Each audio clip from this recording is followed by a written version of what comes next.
Assalamualaikum warahmatullahi wabarakatuh. Oke teman-teman ya, ketemu lagi di channel saya. Nah, untuk video kali ini saya mau berbagi tentang cara pemetaan kerusakan pada mesin rumput. Jadi pemetaan juga ada teman-teman di dalam proses perbaikan dan analisa mesin rumput. Nah, pemetaan ini untuk memudahkan kita menganalisa kerusakan atau menganalisa dari mana sumber kerusakan supaya kita bisa lebih fokus dalam pencarian solusi atas permasalahan. Jadi hari ini kita mau belajar tentang teorinya dulu ya teman-teman ya. Nah, untuk ke depan kan pasti akan banyak praktek karena nanti pasti akan banyak bertemu dengan permasalahan-permasalahan tentang kerusakan mesinnya langsung gitu. Jadi teori ini juga akan lebih memudahkan kita nanti di dalam menganalisa kerusakan. Tapi sebelumnya buat teman-teman yang mungkin baru gabung di channel ini, dukung terus channel ini untuk terus berbagi informasi bermanfaat seputar permasalahan mesin rumput dengan cara klik tombol subscribe, like, dan bagikan. Dan kalau masih ada yang mungkin kurang jelas, boleh tanya-tanya di kolom komentar. Oke, langsung saja ya. Jadi intinya pada setiap mesin, baik itu mesin 2 tak ataupun mesin 4 tak itu sama teman-teman. Ada syarat-syarat apa saja yang bisa membuat dia itu hidup gitu. Jadi kurang lebih kalau dipetakan mesin rumput ini khusus untuk mesinnya, untuk penerusnya itu kita bedakan. Itu ada 3 syarat supaya dia bisa hidup ya teman-teman ya. Jadi yang pertama itu adalah dia harus ada kompresi, kemudian yang kedua dia harus ada bahan bakar, yang ketiga dia harus ada pembakarnya atau apinya. Nah, dengan 3 pemetaan itu bisa membuat kita lebih mudah menganalisa dari mana sumber kerusakannya. Nah, jadi kalau seandainya mesin rumput teman-teman mati, itu yang diperiksa cukup 3 bagian itu. Periksa aja kalau ada kompresi, ada api, ada bahan bakar, itu udah pasti hidup. Kalau tetap nggak hidup berarti ada yang bermasalah dari ketiga syarat ini, entah itu kompresinya bermasalah atau bahan bakarnya bermasalah atau bisa juga pengapian yang bermasalah gitu. Misalnya apinya ada tapi dia kecil, dia juga bikin nggak hidup gitu. Jadi tetap harus sehat semua, kompresinya harus sehat, bahan bakarnya harus sehat, apinya juga harus sehat. Oke, kalau untuk pembagiannya ya teman-teman ya. Jadi untuk sistem bahan bakar itu yang termasuk sistem bahan bakar itu mulai dari tangki, kemudian selang bensin, kemudian sampai ke karburator. Itu aja untuk bagian sistem bahan bakarnya. Jadi kalau teman-teman misalnya udah cek apinya bagus, kompresinya bagus, terus mau ngecek sistem bahan bakar, ya cuman itu aja yang dicek, cuman tangki, selang dan karburator. Tangki itu yang dicek adalah misalnya tutup tangkinya ini saluran pernapasannya mampet atau tidak gitu teman-teman ya. Jadi setiap tutup tangki itu harus ada lubang pernapasannya supaya bensin bisa turun. Terus kalau selang ya dicek aja selangnya mampet atau tidak. Nah, kalau karburator itu teman-teman bisa cek di video saya lainnya tentang apa saja yang harus diperiksa ketika kita membongkar karburator ya. Itu ada di video saya.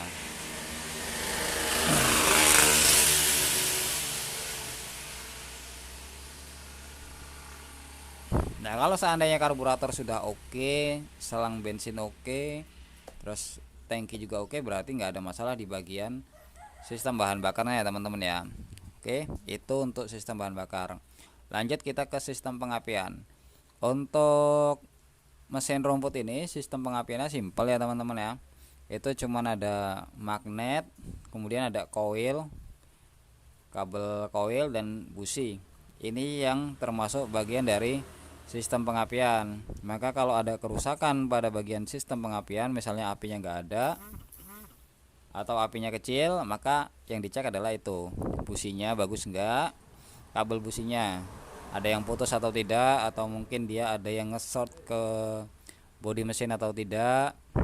Kemudian magnetnya ini masih bagus atau tidak, magnet yang ada di flywheelnya gitu teman-teman ya. Bisa juga magnetnya terlalu rapat misalnya dengan coil ini, itu juga berpengaruh ke pengapian. Intinya dipastikan semuanya dalam kondisi bagus. Kalau bahan bakar bagus, pengapian bagus, terakhir adalah cek sistem kompresinya teman-teman.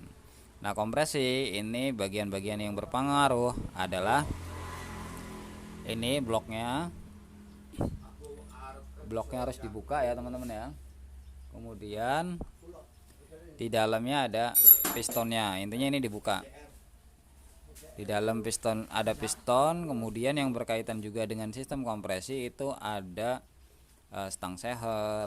Kalau stang sehernya oblak itu juga mempengaruhi tekanan kompresi. Kemudian ada seal askrek, itu kalau seal askreknya bocor itu juga akan berpengaruh pada tekanan kompresi. Nah, untuk motor 2 tak ini ada 2 tekanan kompresi ya teman-teman ya, ada kompresi sekunder dan ada kompresi primer gitu. Maka seal askrek itu juga akan mempengaruhi tekanan kompresi dan perlu dicek. Kalau seal askreknya bocor, dia hidupnya juga susah gitu, kalau bocornya parah. Nah, maka itu cara pemetaan untuk mempermudah kita dalam analisa kerusakan mesin potong rumput. Jadi kalau teman-teman di lapangan sedang bekerja, itu ketika mesin potong rumputnya mati, itu nggak perlu khawatir lagi dan nggak perlu bingung apa yang jadi penyebab kerusakan dari mesin potong rumputnya gitu ya. Nah, jadi dengan cara dipetakan seperti itu ya teman-teman ya, itu nanti teman-teman bisa lebih mudah dan lebih efisien di dalam menganalisa kerusakan dari mesin rumputnya. Misalnya ketika sudah diperiksa karburatornya sudah dibersihkan, terus bensin udah dipastikan lancar, tapi ternyata mesinnya tetap nggak mau hidup, itu teman-teman jangan terus otak-atik bagian karburatornya gitu, karena bisa jadi justru permasalahannya ada di bagian pengapiannya. Begitu juga dengan yang lainnya, misalnya pengapiannya sudah bagus gitu, terus kok kita ganti busi terus 2 kali, sudah ganti busi baru masih diganti busi lagi gitu misalnya. Walaupun kadang-kadang terjadi hal yang demikian gitu, tapi artinya kalau sudah dipastikan pengapiannya bagus, kita bisa fokus ke bagian permasalahan yang lain gitu. Jadi jangan hanya fokus pada satu bagian saja. Mudah-mudahan video ini bisa membantu teman-teman semua di dalam menganalisa kerusakan mesin potong rumput dan mempermudah pekerjaan teman-teman semua. Oke teman-teman, itu dulu untuk video kita kali ini.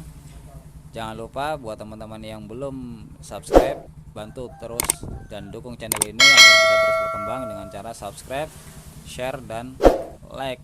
Bila perlu, jika ada pertanyaan tentang seputar permasalahan mesin potong rumput, boleh tanya-tanya di kolom komentar. Sekian dulu, assalamualaikum warahmatullahi wabarakatuh.